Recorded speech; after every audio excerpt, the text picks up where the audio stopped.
ঘুরতে আইছিলাম। ওই যে আমার সেই পছন্দের জায়গাটা, আপনার তো সবাই চিনেন যারা হচ্ছে এই জায়গাটা দেখছিলেন। কিন্তু এমন তো অবস্থা, মনে করেন আকাশের আবহাওয়া দেখছেন, একটু আগে বৃষ্টি একটু বেশি নামছিল। ভাবছিলাম আকাশ দেখা যে আকাশ পরিষ্কার হয়ে যাবে, কিন্তু ওদিক থেকে মেঘ আবার আইতেছে, কালো মেঘ।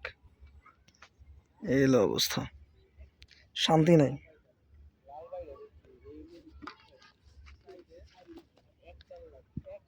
শান্তি নাই।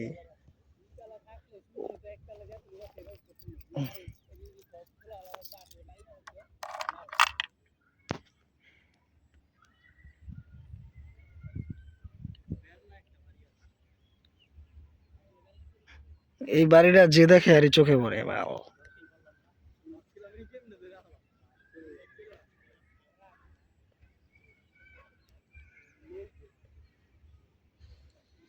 হুম হুম হুম হুম।